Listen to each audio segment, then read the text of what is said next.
Hello, Madam. This is Saida Lopez. I am 59 years of age as a domestic helper. I have worked to my first employer from 2018 from 2022 as a domestic helper. There are 6 members of the family and I am taking care of a boy special child. Also, I am cleaning the house, cooking, washing, and ironing the clothes. And for my second employer as a domestic helper in Oman, I have work experience from year 2022 to March 2024. There are 6 members of the family. I am taking care of a 7 years old boy. I am cleaning the house, washing the clothes, ironing the clothes. Sometimes I am washing the cars and also I am taking care of the pets like dogs and cats.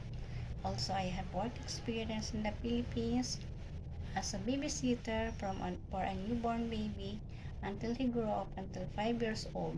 This is Saida Lopez. Thank you, Madam.